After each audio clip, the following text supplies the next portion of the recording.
సీరియల్లో సినిమాలో నటించాలనుకుంటున్నారా? అయితే వెంటనే మా యాక్టింగ్ స్కూల్లో జాయిన్ అవ్వండి. రమ్మగారి చందమామ కథ ఏదైనా చెప్పుకుందామండి. పాత చందమామ కథల్లో జయ పూర్వమట ఒక మహిష్మతి నగరం అనుకుందాం. దానికి నాగాదిత్యుడు అని ఒక రాజుగారు ఉండేవాడు.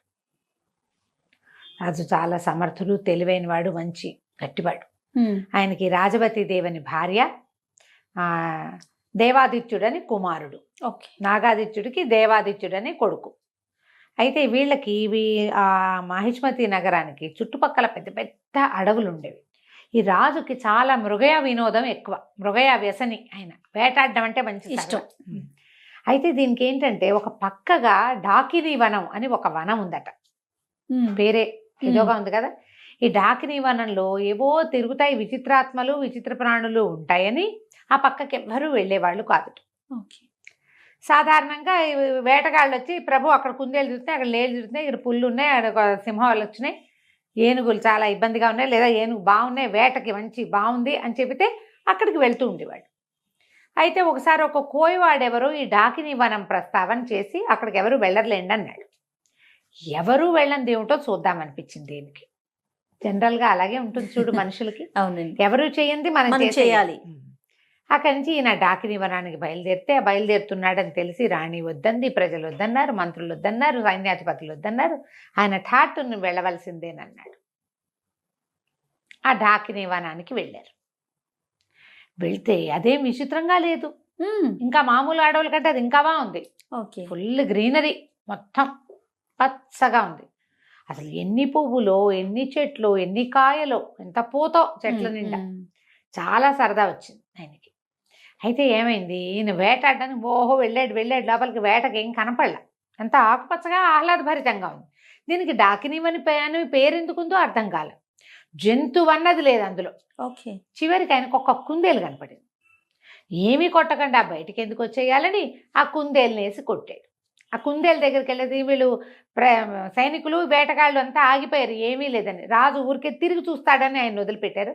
ఆయన ఒక్కడే ముందుకెళ్ళి కుందేలు కనపడేసరికల్లా బాణం వేసి కొట్టాడు. ఈ కుందేలు ఈ బాణం దానికి తగలంగానే ఆ కుందేలు ఒక అమ్మాయిగా మారిపోయింది. తను ఆశ్చర్యపోయాడు. పరిగెత్తుకుంటూ వెళ్ళాడు, గుర్రం దిగి పరిగెత్తాడు దగ్గరికి. తీరా చూస్తే ఆ బాణం పట్టుకుని కూర్చునింది ఒక అమ్మాయి అక్కడ.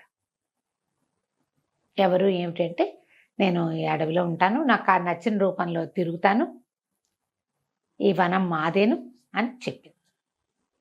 చెప్తే సరే ఆయన మైమరిచిపోయాడు ఆ అమ్మాయిని చూసి. ఆవిడ ఎంత అందంగా ఉందో, నాతో రా మా ఇంటికి రమ్మని అడిగాడు. అడిగితే సరే నన్ను వివాహం చేసుకుంటానంటే వస్తాను. బాగుంది. సురసుందరి ఆ అమ్మాయి పేరు. ఆ సురసుందరి పూర్వోత్తరము అడవిలో ఎందుకుంది, వాళ్ళ అమ్మ ఏంటి, నాన్నేది, అమ్మ నాన్న ఎక్కడన్నారు, అక్క చెల్లి ఉన్నారా, వీళ్ళకి రాజ్యం ఉందా లేదా, వీళ్ళు ఏం తిని బతుకుతారు, ఏమీ అడగల. పిల్ల నచ్చింది, వచ్చేయమన్నాడు, అంతే. అంతే. వచ్చేసింది. వచ్చాక అంగరంగ వైభవంగా పెళ్లి చేసుకున్నాడు. ఇక సురసుందరిదే లోకం. భార్య రాజవతీదేవి మొహం గిట్టడం మానేసింది. ఆయనకి గిట్టట్లేదు మొహం. పిల్లాన్ని చూస్తే విసుగు. ఒక 5-6 సంవత్సరాలు ఉన్నాయి. ఏమీ వాడి వైపు తలకాయ తిప్పి చూసేవాడు కాదు. ప్రజలంతా ఆశ్చర్యపోయారు. ఆవిడ అందానికి అందరూ మైమర్చిపోతున్నారు.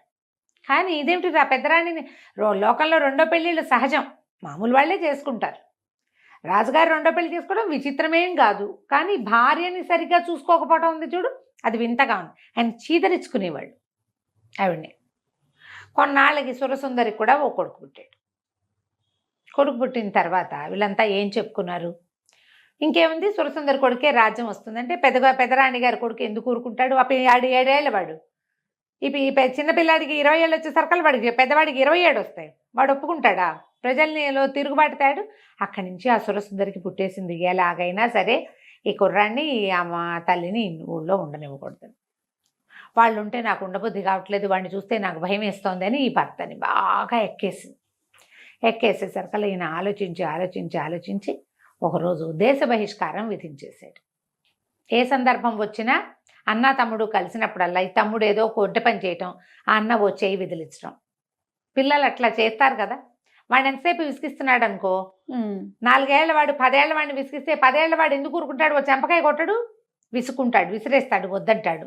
దాంతో వాడు పోయి తండ్రికి చెప్తాడు, తల్లికి చెప్తాడు. వెంటనే ఈవిడే నా కొడుకుని బతకనిచ్చేలాగా లేడు వీడు, పెద్ద అయ్యే లోపల చంపేస్తాడు ఈ రాజ్యం కోసం, వీడు పోటీ అని వాడు భావిస్తున్నాడని పిల్లల్లో లేని ఉద్దేశాలు ఆవిడ బాగా ఎక్కేసేసి. సరే అక్కడి నుంచి ఒక వయసు పెరిగింది. పెద్ద అబ్బాయికి ఒక 20 ఏళ్ళు వచ్చినాయి, 20 ఏళ్ళు పైన వచ్చినాయి.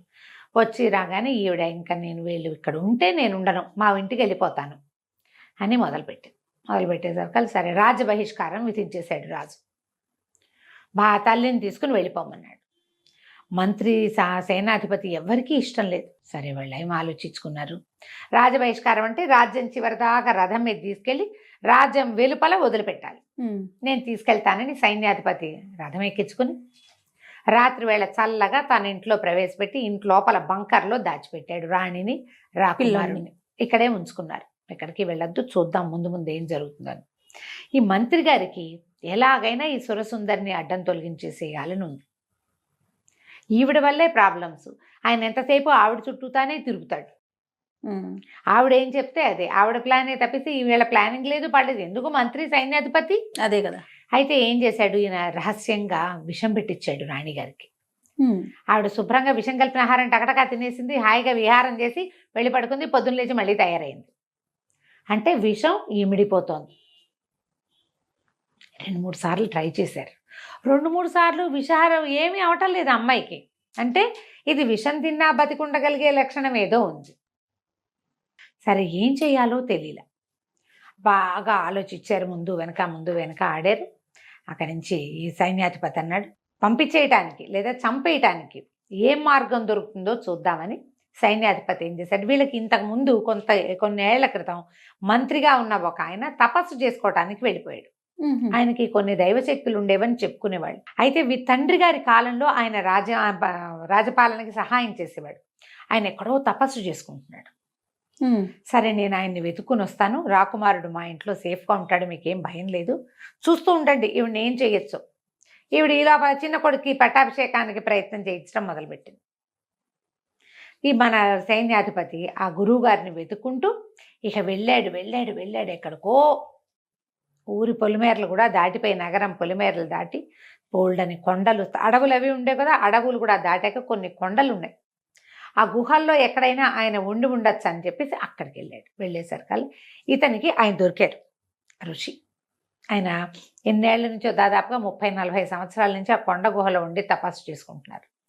ఈ సైన్యాధిపతి చిన్న పిల్లాడప్పుడు ఆయన వెళ్ళిపోయాడు. కనిపించేసరికల్లా నేను వెళ్ళి ఆయన పాదాలు పట్టుకుని, స్వామి మీరు సహాయం చేయాలి, మహిష్మతి నగరం మట్టిలో కలిసిపోయేలాగా ఉంది. ఎవరో ఒక స్త్రీని రాజు ఢాకినీ వనం నుంచి తెచ్చాడు. అప్పటి నుంచి కష్టాలు మొదలైనాయి. రాణిగారి మొహం చూడలేదు, మరి రాకుమారుడి మొహము చూడటం లేదు.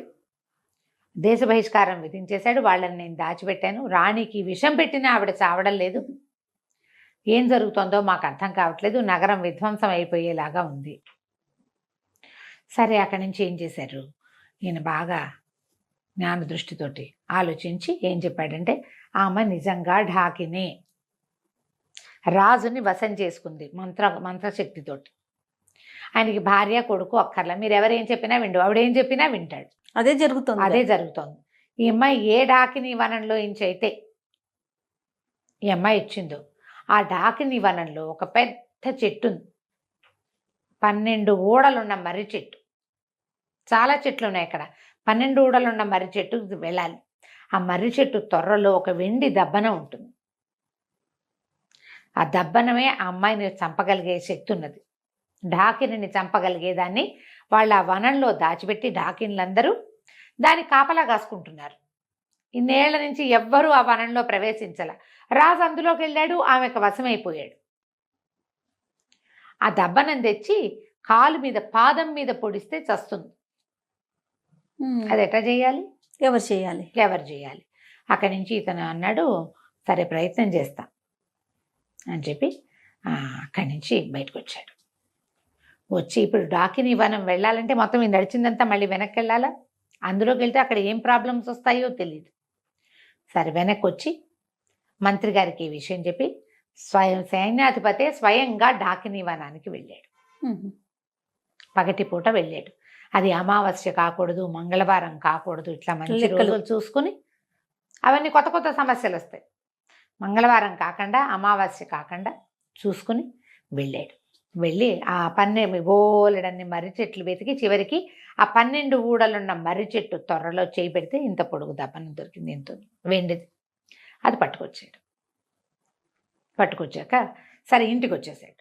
ఈ లోపల ఏమైంది, ఈవిడ తనకు విషం పెడుతున్నారు అది కానీ తెలుసుకుంది. అక్కడి నుంచి రాకుమారుడు బయటికి వెళ్ళలేదని, ఊళ్ళోనే ఎక్కడో దాక్కున్నాడని వాసన పసిగట్టేసింది. అన్ని ఇళ్ళు సోదా చేయించి సైన్యాధిపతి ఇంట్లో నుంచి బయటికి తీసుకొచ్చేశారు. సైన్యాధిపతి ఇంటికి వచ్చేసరి కల్లా రాకుమారుడు పట్టుబడిపోయాడు. దాంతో ఆవిడేమంది, వీడికి ఊరేయాలి, శిక్ష, కుర్రాడికి ఊరి శిక్ష వేస్తే గానీ కుదరదు. దేశ బహిష్కారం ఏమిటి, దేశ బహిష్కార శిక్షని ఉల్లంఘించినందుకు శిక్ష ఊరి. బాగుంది. దేశ బహిష్కారం వెళ్ళిపోయి ఉంటే ఏం బాగుండేది, వెళ్ళలా, ఊళ్ళోనే ఉన్నాడు. రాజుగారు వేసిన శిక్షని ఉల్లంఘించాడు కదా, ఉల్లంఘించిన వాడికి శిక్ష ఏమిటి, ఊరి. సరే ఇంకేం చేస్తారు, సైన్యాధిపతి రావాలన్నారు. సైన్యాధిపతి వచ్చాడు. ఏం చేయాలో తెలియలా, మంత్రి కాళ్ళు చేతులు ఉనికిపోతున్నాయి ఆయనకి. ఇంకేముంది, ఇక అయిపోయింది, ఊరి శిక్ష వేస్తే పిల్లాడు ఇంకా దక్కేది లేదు. రాజు ఇలా పిచ్చిగానే ఉంటాడు. ఒకవేళ రేపొద్దున ఈవిని చంపేసిన ఉత్తరాధికారి ఏడి రాజ్యానికి, అప్పుడేం చేస్తారు. సరే సైన్యాధిపతి ఆయనకి ఒక స్నేహితుడు ఉన్నాడు. ఈయన ఇంట్లో ఉంటే ఏడుస్తే రాజుగారు రాణిగారు బాధపడుతుందని ఆ స్నేహితుడి ఇంటికి పోయి అక్కడ చాలా దుఃఖించాడు. ఏం చేయాలి, ఇంత ప్రయత్నం చేశాం రాజకుమారుడిని రక్షించడానికి, చిన్నపిల్లాడు 20 ఏళ్లవాడు, ఏదో యుద్ధ విద్యలు అవి కొద్దిగా నేర్చుకున్నాడు. తండ్రి నిరాదరణ వల్ల అతను తెలివైన వాడైనా పెద్దగా ఏమీ చేయలేకపోయాడు. మేము ట్రైనింగ్ తీర్చుకుంటే రాజుగారు అబ్బాయి రాజు అవుతాడు అనేసరికల్లా ఆ స్నేహితుడు, అతను ఒక మెజిషియన్, ఏమనాలి దాన్ని, మన ఇంద్రజాలిక, మంచి ఐడియాలు ఉన్నాయి. అతను అన్నాడు, ఈ సమస్య చాలా సులువుగా పరిష్కారం అవుతుంది, నేను చెప్తాను ఒక ఐడియా అని చెప్పి అతను ఒక ఐడియా ఇచ్చాడు సైన్యాధిపతి. అది వినంగానే సైన్యాధిపతి కళ్ళు తుడుచుకున్నాడు, పరిగెత్తుకుంటూ మంత్రి గారింటికి వెళ్ళాడు. ఉరి శిక్ష వేస్తామని, రేపేనని రాణిగారు స్వయంగా వచ్చి పర్యవేక్షించచ్చని చెప్పు. నా దగ్గర ఒక మంచి ఐడియా ఉంది, నా స్నేహితుడు ఇచ్చిన ఐడియా ప్రకారం ఇది వర్కౌట్ చేస్తే ఆవిడ పీడ విరగడవుతుంది. నేను దబ్బనని తెచ్చా, దాన్ని ఏం చేయాలో ఆ రోజు చేద్దాం అనేసరికల్లా 3 రోజుల్లో ముహూర్తం పెట్టారు. యువరాజుకి ఊరి శిక్ష. కొంతమంది ప్రజలు వాళ్ళు వీళ్ళు చేరారు. సైన్యాధిపతి మంత్రి ఏమన్నారంటే, ఇట్లా పెద్ద శిక్షను ఉల్లంఘించిన వాడిని మన రాజు రాణి సమక్షంలో తీయాలి, మీరు అక్కడ నుంచుంటే ఉరిదీస్తాం మీకు మీ ముందు అంటే ఈవిడ సంతోషించింది. తనకి రాజ్యానికి అడ్డం తొలగిపోతుంది, ఈ రాజ్యం అంతా ఢాకిని హస్తగతం అయిపోతుంది, అదే కదా కావాలి. సరే ఏం చేసింది, వచ్చి ఎదురుగుండా నిలబడింది. ఈ కుర్రాన్ని ఒక గోడ వారగా నిలబెట్టారు, ఒక గోడ దగ్గర నిలబెట్టారు. సరే ఏం చేశారు, ఇట్లా పైనుంచి వేళ్లాడేది కాకుండా అట్నుంచి పోతాడు ఇట్నుంచి పోతాడు, 2 తాళ్ళు మెడకేశారు. 2 తాళ్ళు మెడకి వేయబడి ఉన్నాయి. అటొకడు ఇటొకడు పట్టుకుని లాగుతారు ఊరేయటానికి అనమాట. వెరైటీ శిక్ష. ఈవిడేం చేసింది, దీని దగ్గర నిలబడింది. సరే కనపడుతుంది రాజకుమారుడు 2 చేతులు వెనక్కి పెట్టుకుని ఉన్నాడు, చేతులు కట్టేసినట్టు కనపడుతుంది కానీ కట్టల, 2 చేతులు వెనకాల పెట్టుకుని నుంచున్నాడు. ఆ అబ్బాయికి అట్లా బోధించారు. సరే ఆవిడ ఇంకా దగ్గరకు వచ్చి ఆ చచ్చిపోయేటప్పుడు వాడి ముఖంలో ఉన్న ప్రేత కళ చూద్దాం అనుకుంది ఆవిడ. ఈ అటు ఇటు 2 సైనికులు నిలబడ్డారు కదా, ఈ మధ్యలో రాకుమారుని నుంచోబెట్టారు తాళ్ళేసి. ఇద్దరు చెరో పక్కన తాళ్ళు లాగారు. తాళ్ళు లాగేసరికల్లా ఈ 2 తాళ్ళు వాడి మెడకి బిగుసుకోకుండా 2 తాళ్ళు ఒకటికొకటి పట్టుకుని పక్కకి వెళ్ళిపోయినాయి. రాకుమారుడు ఒక్కసారి ముందుకు పడ్డట్టుగా పడ్డాడు. ఈ పడ్డం ఎట్లా పడ్డాడు, ఆవిడ నుంచునుంది కదా చిన్నరాణి ఎదురుగుండా, ఆమె ముందు సాష్టాంగ పడినట్టు పడ్డాడు. పడంగానే ఈ బొడ్లోంచి ఆ దెబ్బనం తీసి ఆమె పాదం మీద గుచ్చేసాడు. అబ్బా, ఆ తాళ్ళు వాళ్ళు వేసిన హుక్కు ముడి అట్లా వేశారు. ఆ మెజిషియన్ చెప్పిన ట్రిక్ అది. ఇప్పుడు 2 ఇదేసాము, ఇట్లా లూప్ లాగా వేసాము. ఈ లూపులో నుంచి అటు ఇటు పట్టకలాగితే లూప్ ఊడొస్తుంది, అది ఎక్కడ బిగుసుకోదు. అతను చెప్పిన ట్రిక్ అది. ముందుకు పడి ఎప్పుడైతే ఇది పొడిచేశాడో ఈ రాణిగారు పెద్ద కేక పెట్టింది, పిచ్చెక్కినట్టు అరిచి చచ్చిపోయింది. పడిపోయింది కానీ అస్థిపంజరంలా అయిపోయిందట పడటం. ఎప్పుడైతే ఈమె ఇక్కడ పడిపోయిందో అంతఃపురంలో ఉన్న ఆవిడ కుమారుడు కూడా మరణించాడు. ఢాకిని జాతి అంతమైపోతుంది ఆ దబ్బనంతో. ఇంతలో ఏమైంది, రాజుగారికి తెలుసు కొడుక్కి ఉరిశిక్ష వేసినట్టు. ఆయన అప్పుడే స్పృహ వచ్చినట్టు, ఇదేది రాణిగారేది కుమారుడేడి అని అడగటం మొదలుపెట్టాడు. రాకుమారుడికి ఉరిశిక్ష వేస్తారు కదండి మీరు అనగానే ఆయన లాభో దీపోమని ఏడవటం మొదలుపెట్టాడు. రాకుమారుడికి ఉరిశిక్ష వేయటం ఏమిటి, నా కొడుకుని నేను ఎట్లా పోగొట్టుకుంటాను, నా భార్య ఏది, ఆమె ఎక్కడుంది, ఆమె ఎంత దుఃఖంలో ఉంది, నా భార్యో నా కొడుకు అని. అప్పటిదాకా ఆయనకి పెళ్ళాము కొడుకు గుర్తు కూడా లేరు. అప్పుడే ఆయన మీద నుంచి ఒక మంత్రం కట్టుపోయినట్టు అయిందనమాట. ఆయన కేకలు పెట్టి ఏడుస్తుంటే మంత్రి గారు పరిగెత్తుకొచ్చాడు. ఏం పర్వాలేదు, అంతా సజావుగా జరుగుతుందని రాజుగారిని తీసుకుని ఇక్కడికి తీసుకొచ్చారు వచ్చేస్తానానికి. తెస్తే రాకుమారుడు చక్కగా నిలబడినాడు. ముందు ఒక అస్థిపంజరం ఉంది. ఇది ఎవరిదంటే ఎవరిది, అక్కడి నుంచి ముందు మనం ఈయన ఒక సెయింట్ని కలిసాడు కదా, సైన్యాధిపతి వాళ్ళ గురువుని. ఆయన ఏం చెప్పాడంటే, ఎప్పుడైతే ఈ అమ్మాయి ఆవిడ మరణిస్తుందో వెంటనే ఆ అస్థిపంజరాలని భూస్థాపితం చేసేసేయండి, పైకి రానివ్వకండి. అంటే 50 అడుగుల లోతున ఒక నుయ్యిలాగా తవ్వి ఆమెది కుమారుడివి ఇద్దరివి అస్థిపంజరాలు అందులో వేసేసి బస్తాల కొద్దీ ఉప్పు పోసి దాన్ని మూసేసి దాని మీద ఒక మామిడి చెట్టుని పాతిపెట్టారు. ఇంకెప్పటికీ వాళ్ళు అక్కడి నుంచి బయటికి రాకుండా అయిపోతారనమాట. అది పళ్ళు కాసేది కాస్త ఏమవుతుంది ఆ వివరాలన్నీ చెప్పలేదు, కానీ ఇలా చేసేసారు. ఆ తర్వాత రాకుమారుడికి అన్ని విద్యలు నేర్పుకుని అతన్ని మళ్ళీ పట్టాభిషేకం రాజుని చేశారు. పట్టాభిషేకం చేసి రాజుని చేశారు. కథ కంచికి మనం ఇంటికి.